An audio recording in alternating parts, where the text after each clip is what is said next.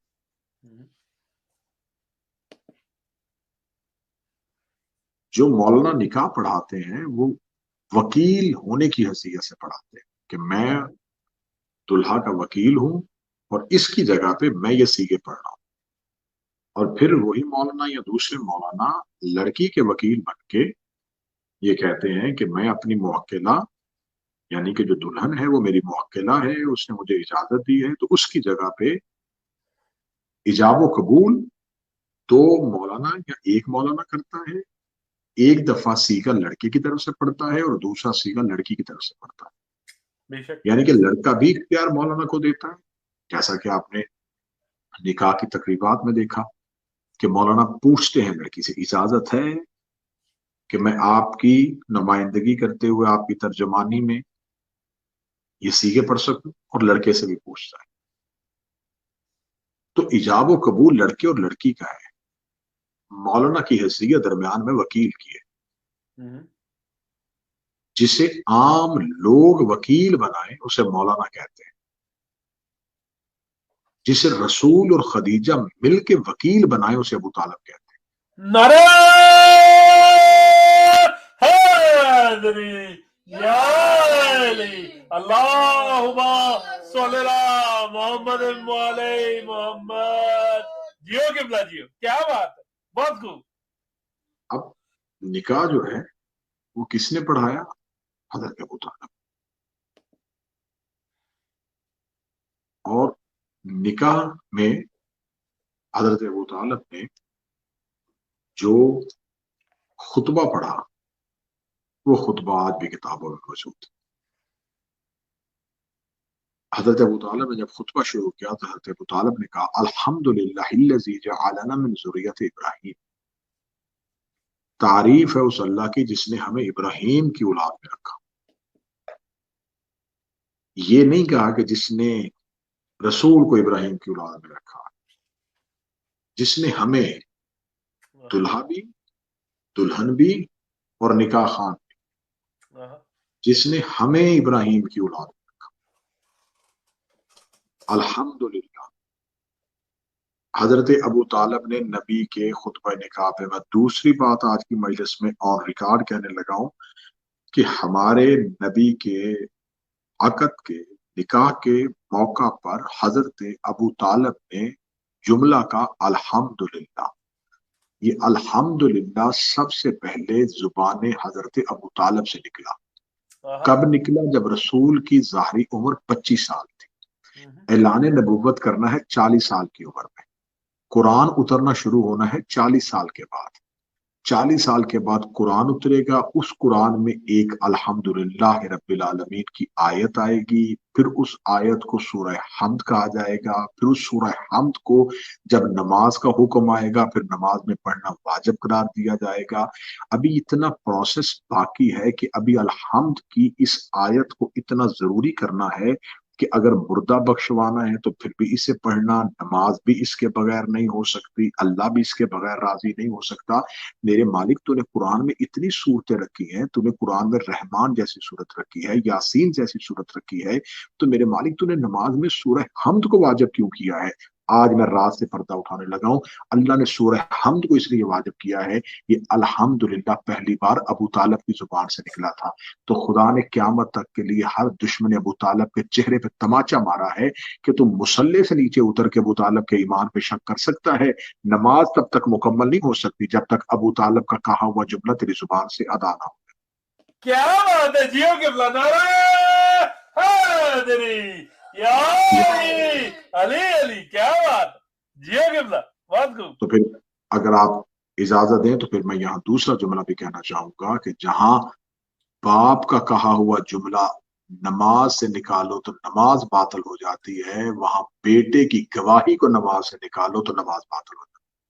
کیا بات ہے جی. نعرہ حیدری یا علی علی علی علی، کیا بات. یہ باپ بیٹا جزو نماز نہیں، وجوب نماز. ہاں بے شک بے شک.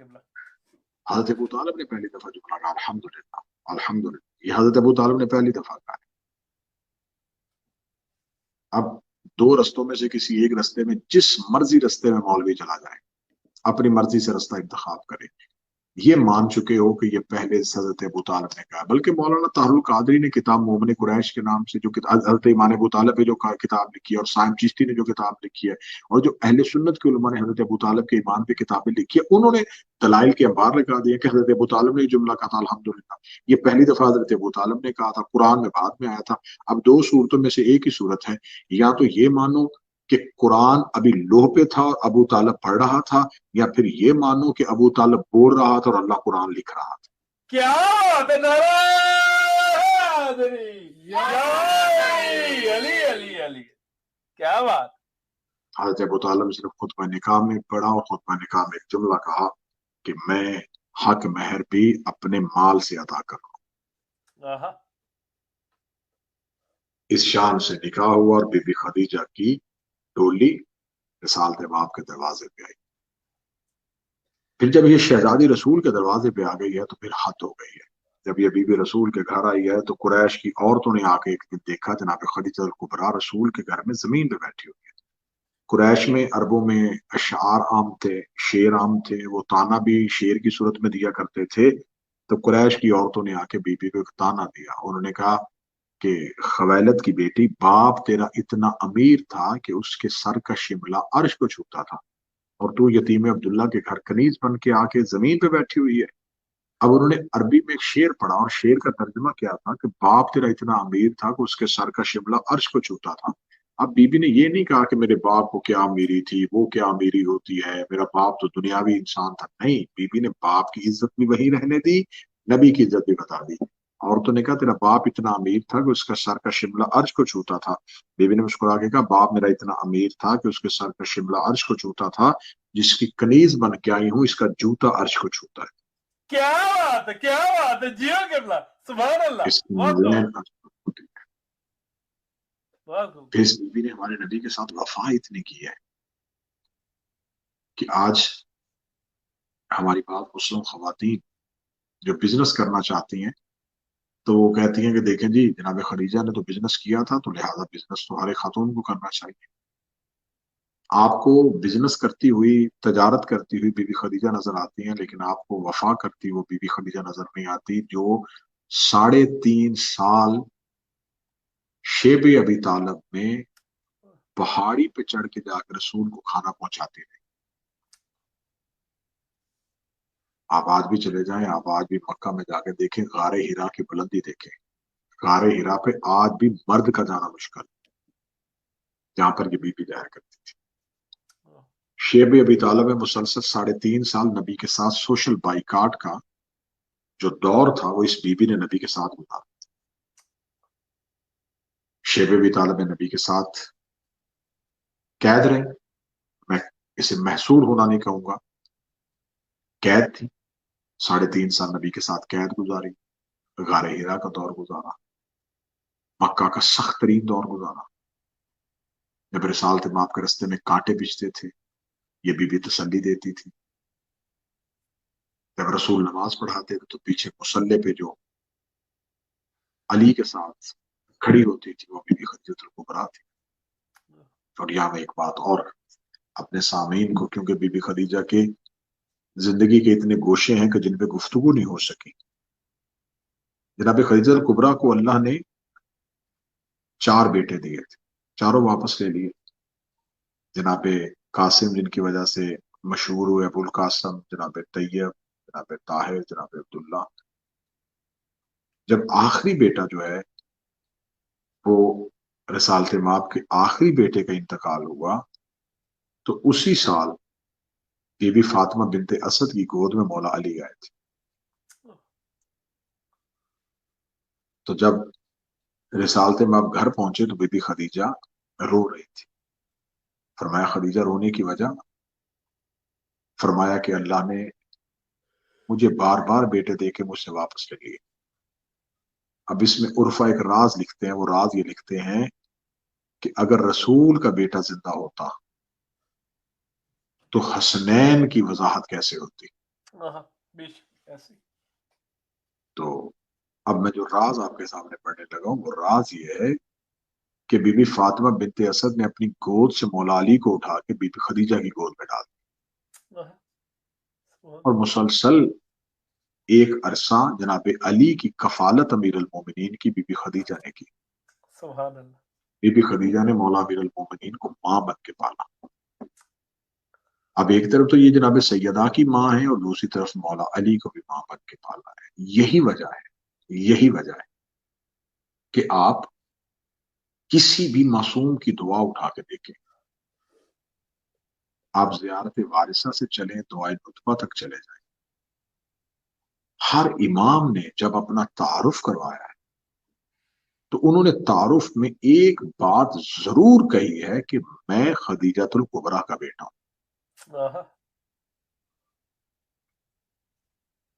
یعنی کہ جہاں ماں کا تذکرہ کیا نا کہ میں فاطمہ کا بیٹا ہوں وہاں ساتھ یہ ضرور کہا کہ میں خدیجۃ الکبریٰ کا بیٹا ہوں.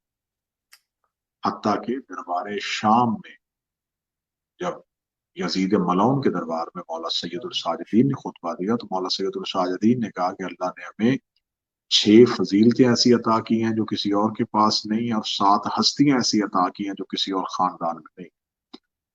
مولا سجاد نے فضیلتیں بیان کرتے ہوئے کہا کہ خدا نے ہمیں علم سے نوازا ہے, خدا نے ہمیں شجاعت سے نوازا ہے, خدا نے ہمیں فصاحت سے نوازا ہے, خدا نے ہمیں عزتوں سے نوازا ہے, خدا نے ہمیں جلال اور جمال سے نوازا ہے. جو یہ فضیلتیں ہیں وہ ہمارے علاوہ کسی خاندان کو اللہ نے دی.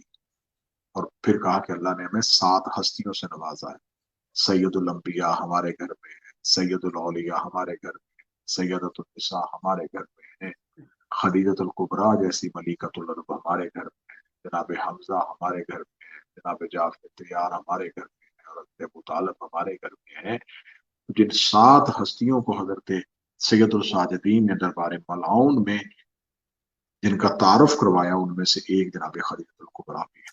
کیا بات. ہر معصوم نے اپنی نسبت بی بی کے ساتھ فخر سے بیان کی. تو میں اس شہزادی کو, کیونکہ یہ بات نہیں ہو جاتی ہے, تاریخ نے وصال لکھا ہے, لیکن میں اس بی بی کو شہیدہ کہوں گا کیونکہ جو 3.5 سال کا دور گزارا تھا نا بی بی نے شیب ابی طالب میں, اس 3.5 سال نے بی بی کو نحیف اور کمزور کر دیا تھا. یہ 3.5 سال قید تھی کہ ایک غار ہے, ایک گھاٹی ہے جس کے اندر پورے خانوادہ کو بند کر دیا گیا ہے اور کھانے اور پانی کے لیے کوئی چیز نہیں بھیجی جا رہی. اور بی بی خدیجہ, یہ تاریخ لکھتی ہے کہ بی بی خدیجہ جنگل سے پتے اور جڑی بوٹیاں لے کے آتی اور انہیں پانی میں ڈال کے ابال کے خاندان بنو ہاشم کے بچوں کو اور خود اس سے پیٹ بھرا کرتی تھی.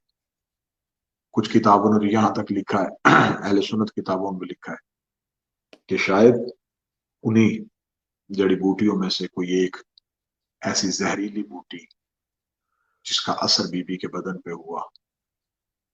اس روایت کو نہ بھی تسلیم کیا جائے تو یہ طے شدہ ہے کہ بی بی شیب ابی طالب کی محصور زندگی گزارنے کے بعد شہزادی پھر اپنے پاؤں پہ کھڑی نہ ہو سکی, کمزور ہو گئی تھی, نحیف ہو گئی تھی. بی بی کے بدن کی ہڈیاں جو ہیں وہ نظر آنا شروع ہو گئی. وہ بی بی جسے عرب کے لوگوں نے تجارت کرتے ہوئے دیکھا تھا, اسے اس انداز میں بھی دیکھا گیا کہ یہ شہزادی پیبند لگی ہوئی چادر اور خاک میں بستر. یہ شہزادی آج تک تاریخ میں زندہ کیوں ہے؟ اس لیے کہ ہر وہ مستور قیامت تک کے لیے زندہ رہے گی جس نے اس دور کی حجت کا ساتھ دیا. یہ طے شدہ قانون ہے, اسے آپ جہاں مرضی اپلائی کر کے دیکھ لیں.